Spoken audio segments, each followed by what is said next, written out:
नेहरू ने कहा यार ये समझ में नहीं आया, ये लाइन ऑफ एक्चुअल कंट्रोल का कॉन्सेप्ट है क्या, कौन सी लाइन। भारत के अंदर में जो पॉलिटिकल पार्टीज हैं उसको वो मैनिपुलेट करता है।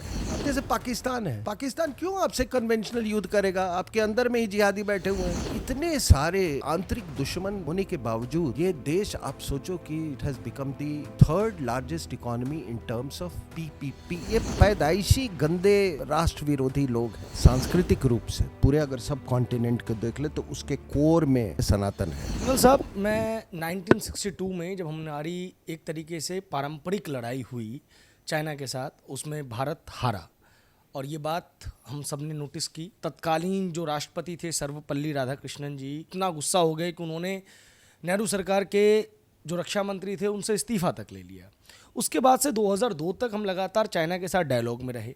उस पीरियड में क्या डेवलपमेंट हुई और 2002 से हम लगातार अब 2022 तक हैं। गलवान इंसिडेंट के बाद खूब सारी फ्लैग मीटिंग्स हुई, लेकिन कोई सॉल्यूशन चाइना के साथ नहीं निकल पा रहा है। क्या वजह रही इसकी? ये भी बहुत बढ़िया सवाल है। तो मैं 47 से शुरू करता हूँ। देखिए, जब हमको ट्रांसफ़र ऑफ पावर मिला तो ट्रांसफ़र ऑफ पावर के समय हमको क्या मिला? हमको एक पाकिस्तान मिला जिसके साथ, अगर ईस्ट पाकिस्तान ले ले जो आज का बांग्लादेश है, तो 7,000 किलोमीटर बॉर्डर मिला। ठीक है। उसके बाद 1950 में माओ ने इन्वेड कर लिया तिब्बत को और एक बड़ी गंदी सी चिट्ठी लिखी थी उसके बाद सरदार पटेल ने कि आप इसका बहुत पश्चाताप करोगे कि तिब्बत एक बफर स्टेट था। और वो कोई 2-3 हफ्ते का एक विंडो था, एक वक्फा था। और उसी समय एक स्टाफ कॉलेज में एक जनरल लेंटिगिन थे वहाँ पर, मैं वेलिंगटन में ऊटी के पास है, वहाँ मैंने भी कोर्स किया है। तो वो एक दिन सुबह जब क्लास चल रहा था तो आए और स्टूडेंट्स जो ऑफिसर्स जो अटेंड कर रहे थे बड़े आग बबूला थे। वो हिमालयन ब्लंडर में लिखा हुआ है। तो उन्होंने कहा कि ये तुम लोगों ने जो गलती की है इसका बहुत भारी पश्चाताप करना पड़ेगा। और उन्होंने लड़कों को, जो ऑफिसर्स थे, उनको कहा कि आपके जीवन काल में ही, प्रोफेशनल जीवन काल में, आप मुझसे लिखवा लो कि आप चीन के साथ एक लड़ाई करोगे। वो 2-3 हफ्ते का ऐसा वक्फा था जो कि हम आसानी से हम इनको भगा सकते थे। जो माओ के जो सेना थे, हमारे साथ जो सामान, हमारे पास जो साधन थे बहुत ज़्यादा थे। तब तक चीन एक बफर स्टेट था, ये सॉरी तिब्बत एक बफर स्टेट था। उसको हमने गंवा दिया। चलिए, मैं नेहरू जी को ये कहता हूँ कि आपने सोचा होगा कि अभी आज़ाद हुए हैं, कहीं मामला उल्टा ना पड़ जाए, क्यों हम दखल अंदाजी करें। मजबूरनवश आपने नहीं कोई एक्शन लिया। लेकिन ये बताइए कि आपने यही नहीं किया, उसके साथ आप पूरी दुनिया में पैरवी करते चल रहे थे चीन की। और आपने धीरे धीरे धीरे चीन को आपने यूएन का बाद में मतलब मेंबर के लिए आपने वकालत की। ठीक है। आप जगह जगह ऐसे इनको इंट्रोड्यूस करते थे चाउ एन लाई को कि जैसे वो आप उनके बाप हो। बाद में वही बाप निकल गया, है ना। ठीक है। तो ये अब होता क्या है कि ये वो 2-3 हफ्ते का वक्फा को हमने गंवा दिया। 3,440 किलोमीटर का फ्रंटियर हमने और जोड़ दिया। अब एक भारत, एक स्वतंत्र भारत जिसके ट्रांसफ़र के ऑफ पावर के द्वारा बना गया हो, जिसकी मतलब ये हालत था साहब, मतलब गरीबी की आलम था कि हम शिप टू माउथ थे। अमेरिका से जहाज़ नहीं आता था तो घबराहट होती थी हमारे जो सरकार थी कि लोगों का पेट कैसे भरेगा। वो हालात थे उस समय। उस समय में इतने बड़े फ्रंटियर्स को जुड़ जाना, ऑलमोस्ट यू में से 7,000 प्लस 3,000 10,000 किलोमीटर का फ्रंटियर जुड़ जाना, ये दिस वाज नाइटमेयर। ठीक है ना। अब होता क्या है कि 1959 में पहली बार चाउ एन लाई ने चिट्ठी लिखा और उन्होंने एलएसी का कुछ ऐसे जिक्र किया, लाइन ऑफ एक्चुअल कंट्रोल, कहा कि हम पीछे हटने को तैयार हैं और आप हम भी 20 किलोमीटर पीछे हट जाएंगे, आप भी 20 किलोमीटर, जहाँ भी हम लोग हैं वहाँ से। तो नेहरू ने कहा यार ये समझ में नहीं आया, ये लाइन ऑफ एक्चुअल कंट्रोल का कॉन्सेप्ट है क्या, कौन सी लाइन, कहाँ से लाइन, कौन सी। चलो ईस्टर्न सेक्टर में हम तो कहते थे कि भाई मैकमोहन लाइन, ठीक है, 1914 में जो शिमला वगैरह में वो हुआ था उसका ये करे। तो नेहरू ने कहा कि ये बड़ा इनकोहेरेंट है, उन्होंने खारिज कर दिया। 62 वॉर के बाद फिर से ये जब ये सब हो गया, जो भी परिणाम हुआ 62 वॉर का, उस समय भी आपने सवाल पूछा ना, अगर हमने अपना एयर पावर इस्तेमाल किया होता तो उसका भी रिजल्ट कुछ और होता। 62 के पहले, जस्ट पहले एक इंटरव्यू में होमी जे भाभा ने कहा कि हमको अगर सरकार बोले तो हम न्यूक्लियर हथियार बना सकते हैं, ठीक है। तो आपने न्यूक्लियर हथियार, उनको फिर होमी जो भाभा ही वाज असैसिनेटेड, उनको मारा गया। और वो इतना महत्वपूर्ण था, अब कौन किसका इसमें हाथ था, लेकिन उनको मार दिया, उनको असैसिनेट का हवा 200-300-150 आदमी और उनके साथ मार दिए गए, ठीक है, होमी जय बाबा के साथ। अगर वो हम न्यूक्लियर अपना टेस्टिंग कर लेते तो कभी 62 वॉर नहीं होता, ठीक है ना। तो 62 के बाद फिर एक मीटिंग हुई, फिर इन्होंने कोलंबो में कुछ अफ्रीका नेशन दे, फिर इसने एलएसी का बात उठाया चाइना ने, और फिर हमने खारिज कर दिया। तो एलएसी का कोई ऐसे चर्चा, ये पहली बार 93 में लाइन ऑफ एक्चुअल कंट्रोल की बात हुई है, और वो peace and tranquillity agreement sign हुआ है।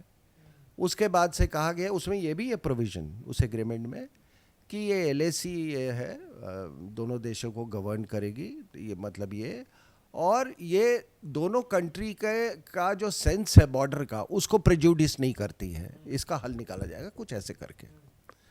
अब जो आपने सवाल पूछा कि हम तो चाहते हैं कि एलएसी कोई एक फिक्स लाइन हो जाए, इंटरनेशनल बॉर्डर हो जाए, चाइना नहीं चाहता। चाइना जिस तरह के साउथ चाइना सी में नहीं वो चाहता है कोई इस तरह का डिमार्केशन, वो तो पूरा क्लेम करता है, यहाँ भी नहीं चाहता। इसलिए क्योंकि जब तक एलएसी रहेगा तब तक वो जो कार्रवाई है, जो गुंडे बदमाश वाली जो कार्रवाई है, वो करता रहेगा, और भारत के अंदर में जो पॉलिटिकल पार्टीज़ हैं उसको वो मैनिपुलेट करता रहेगा। पार्लियामेंट सेशन हुआ, 4 आदमी घुस गए, हाथापाई हुआ, जमीन दे दिया, जमीन दे दिया, जमीन दे दिया, फिर मामला शांत है। अब राजीव गांधी फाउंडेशन को कोई पैसा दे रहा हो, आप बताओ कि कोई, मतलब कहते हैं ना there are no free lunches, क्या मोहब्बत है उसको राजीव गांधी फाउंडेशन से।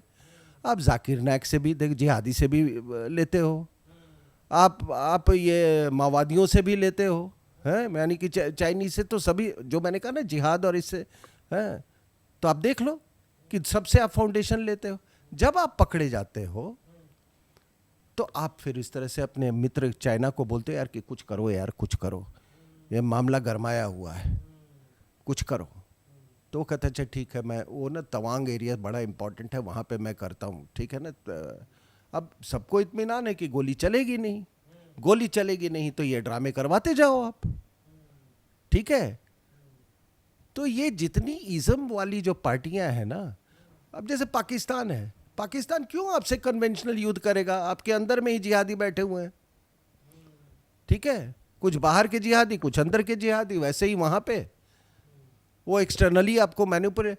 आप ये क्या इंडो पैसिफिक स्ट्रैटेजी में आपने थोड़ा बढ़ चढ़ के आपने हिस्सा लिया, वो जाके वहाँ पर एक बटालियन और लेके कुछ और सेक्टर में वो इसी तरह की कार्रवाई कर देगा, ताकि आपको यहाँ से फिर पार्लियामेंट में हाय हाय होगी, ठीक है ना। ये सब देश के दुश्मन है साहब। अब कभी कभी तो मुझे ये लगता है कि इतने सारे आंतरिक दुश्मन होने के बावजूद ये देश, आप सोचो कि it has become the 3rd largest economy in terms of PPP. अगर ये पूरी हमारे लोग ये तत्व नहीं होते अंदर में, तो आप सोचो कि हम क्या कुछ हासिल कर सकते थे। चलिए सर, इतिहास से मॉडर्न इंडिया पे आते हैं। ये नया भारत है, हमने सर्जिकल स्ट्राइक की है, हमने बालाकोट में जाके एयर स्ट्राइक की है, हमने अपने जवानों की शहादत को सम्मान दिया है और उसका बदला लिया है। और दूसरी तरफ चाइना, जब गलवान में वो हाथापाई हुई तो उसने अब तक ये भी नहीं बताया कि कितने लोग उसके हताहत हुए, कितने लोग उसके शहीद हुए। पाकिस्तान तो ये पहले से करता आया है। दूसरी तरफ ऋचा चड्ढा जैसे लोग, जब पिछले 15-20 दिनों का अगर आप माहौल देखें तो पीओके के अंदर थोड़ी सी डिस्टर्बेंस है और कई ऐसी खबरें आ रही हैं कि इंडियन आर्मी कुछ बड़ा प्लान कर रही है। ऐसी एक खबर किसी ने कोट की और आर्मी के एक बड़े साहब ने जो है इसके बारे में बात कही, तो भारतीय अभिनेत्री कहती है गलवान सेज हाई। उसके अलावा अगर हम और देखें और बहुत सारी चीज़ों पे बात करें तो इंडिया का जो डिफेंस एक्सपोर्ट है इन टर्म ऑफ क्वालिटेटिव और क्वांटिटेटिव दोनों में, वो 14,000 करोड़ का पहुंचा है। फिर पीओके के अंदर किस तरीके से चाइना का इंट्रूजन है हम सबको पता है, और इंटरनेशनल मार्केट में भारत किस तरीके से लीड कर रहा है ये भी हम जान रहे हैं। ये सारे इंसिडेंट्स एक साथ होना, इसका क्या कोइंसिडेंस है? पहली बात आपने डिफेंस एक्सपोर्ट की ओवरऑल परसेंटेज जो भी है ग्लोबल स्केल पे, लेकिन हमने शुरुआत तो कर दी है ना साहब, और ये बहुत बड़ी उपलब्धि है। आप 2 साल के बाद मेरे से बात करना इस मुद्दे पे फिर, और आप देखो हम कहाँ पहुँच गए होंगे। तो ये अपने आप में एक बहुत बड़ी उपलब्धि है। दूसरी उपलब्धि ये है कि इंडिजिनाइजेशन पे जितना अभी जोर है और जितना आत्मविश्वास है उतना पहले कभी नहीं देखा गया। तीसरी बात, आपने ये ऋचा चड्ढा वगैरह की बात की, तो आप तो पत्रकारिता से हैं, आप मीडिया से हैं, आपको मालूम है कि जितने लेफ्टिस्ट जो की कम्युनिकेटर्स जिसको बोलते हैं, लेफ्टिस्ट विचारधारा के लोग हैं, उनको ये मीडिया हाउसेस में इम्प्लांट किया जाता था। और आपकी चाहे जो भी आपकी क्वालिफ़िकेशन हो, आपने चाहे जो भी डिग्री ले रखी हो, चाहे आपकी जो भी काबिलियत हो, अगर आप वामपंथी विचारधारा के लोग, मैंने खुद देखा है ये कि नहीं है, तो आपको 10,000 रुपये की भी नौकरी नहीं मिलेगी। लेकिन आप चाहे आप कितने भी बेकार हो और वामपंथी विचारधारा के हो, तो आपको 1-1.5 लाख की नौकरी तो कहीं नहीं गई थी, ठीक है ना। तो एक ये था। तो ऋचा चड्ढा वगैरह ये सब की कम्युनिकेटर्स हैं, ये सब पेरोल पे लोग हैं। अरविंद केजरीवाल, ओवैसी और कांग्रेस को भी जोड़ूंगा। पिछले कुछ सालों के जो इंसिडेंट्स रहे हैं, जब सर्जिकल स्ट्राइक की है, एयर स्ट्राइक की है, तो कई लोग सबूत मांगने आ जाते हैं। नहीं, वो तो क्योंकि वो उनके प्रॉक्सीज है ना, ये जिहादी प्रॉक्सीज के साथ मिले हुए हैं, पीएलए गैंग के लोग हैं। तो अब अरविंद केजरीवाल ने बयान दे दिया, पाकिस्तान में ये अखबारों में उछाल दिया गया, और पाकिस्तान पब्लिक को ने कहा कि यार चीफ मिनिस्टर कह रहा है तो नहीं कुछ हुआ है। तो उनका पाकिस्तान सरकार का मुद्दा हासिल हो, उनका जो ऑब्जेक्टिव था वो हासिल हो गया। ये पैदाइशी गंदे राष्ट्र विरोधी लोग हैं, ये पैदाइशी हैं। मैं आपको बता रहा हूँ, ये किसी संस्था में इनको नहीं पढ़ाया गया है, ये पैदाइशी, it is there in the DNA. ठीक है सर, इस इंटरव्यू को हम समाप्त करते हैं एक अंतिम नोट के साथ। क्या जो इस तरीके की सिचुएशंस क्रिएट हो रही हैं, उसके लिए ऐसे कौन से रिफॉर्मेशंस किए जाएं ग्राउंड लेवल पे, जिससे इस तरीके जो चाइना का जो इंट्रूजन है, और पाकिस्तान के साथ हम अपने पड़ोसी नहीं बदल सकते, ये बात हम बहुत पहले से कहते आए हैं, इस समस्या पे फाइनल समाधान लग सके? सबसे पहले तो हम लोगों को इंडो चाइना बॉर्डर बोलना बंद करना चाहिए, रेफर करना, उसको इंडो तिब्बत बॉर्डर बोलें। दूसरा बात कि आप एक बुनियादी रूप से, सांस्कृतिक रूप से पूरे अगर सब कॉन्टिनेंट को देख ले तो उसके कोर में सनातन है, ठीक है ना। उस कोर को समझिए। उस सनातन से आप दूर जाएंगे तो आप बिखर जाएंगे, समझे।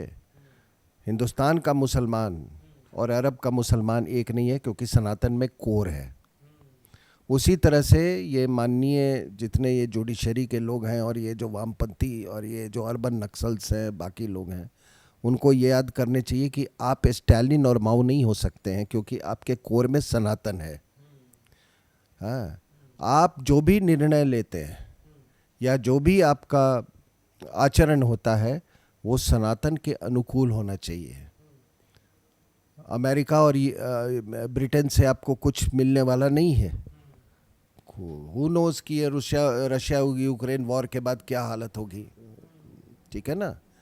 तो शायद आपको बच्चों को भी वहाँ भेजने का वो उतना ग्लैमर नहीं होगा, ठीक है ना, यूएसए को। तो you must realise that at the core is Sanatan, और सनातन की महत्वता उसको समझिए कि ये आखिर ये जो हमारी संस्कृति जो है इसमें निरंतरता क्यों है। इसलिए निरंतरता है क्योंकि ये एक वैज्ञानिक संस्कृति है। हम नहीं कहते धरती चपटी है, लेकिन आप संविधान देखिए, जो चपटी बोलने वाले और गोल बोलने वालों को आपने उतना ही आपने वो दे रखा है। चपटी बोलने वालों को आपने ज़्यादा वो दिया हुआ है, लैटिट्यूड दिया हुआ है।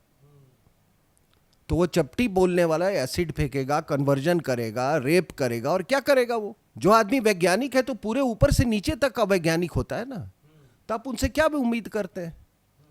फिर कोई निर्भया होगा, फिर आप उसका मेन कल्प्रिट का आप उसका मजहब आप छुपाएंगे, तो कन्वर्ट कौन करेगा। कन्वर्ट वही करता है जो कि कहता है यार ये तो सच बोल रहे हैं कि ये धरती गोल है, हम तो मानते हैं चपटी है। अब इसको कैसे मनाएं यार। तो कुछ नहीं तो इसको पैसे से मना लो, इसको नौकरी का लालच दो। That is why conversions are taking place, क्योंकि आप वैज्ञानिक हो। बहुत बहुत शुक्रिया अपना कीमती समय हमें देने के लिए। एक जंग सरहद पर लड़ी जाती है और एक जंग सरहद के बहुत भीतर देश में लड़ी जाती है, और उस देश की राजनीति और उस देश की राजधानी कहीं ना कहीं उस जंग का केंद्र होती है। आपको समझना होगा कि जब बॉर्डर पर तनाव हो तो देश के अंदर किस तरीके की स्थिति उत्पन्न हो रही है और उसके क्या दूरगामी परिणाम हो सकते हैं, इसके बारे में जानकारी रखना हमारी और आपकी जो है वो एक नैतिक जिम्मेदारी है। क्योंकि इस देश ने हमें ज़रूर कुछ फंडामेंटल राइट्स दिए हैं, लेकिन साथ ही साथ कुछ फंडामेंटल ड्यूटीज़ से भी अवगत कराया है। इसमें हमारा धर्म ये है कि हम अपने नेताओं से, अपने ब्यूरोक्रेट से, अपने पॉलिसी मेकर से लगातार सवाल पूछे, क्योंकि जो लोग सरहदों पे जंग लड़ रहे हैं वो कोई रोबोट्स नहीं हैं, मार्स से इंपोर्ट नहीं किए गए हैं, वो हमारे बीच के लोग हैं। वो अपनी प्राणों को न्यौछावर करने के लिए वहाँ खड़े हैं, तो उनके प्राणों की कीमत क्या होगी वो हम और आप तय करेंगे, पॉलिसी मेकर्स नहीं, कोई कॉलेजियम सिस्टम नहीं, कोई ब्यूरोक्रेसी नहीं। इतने के साथ इस वीडियो को हम समाप्त करते हैं। इस वीडियो पर आपकी जो भी प्रतिक्रिया हो कमेंट बॉक्स में ज़रूर बताएं। धन्यवाद।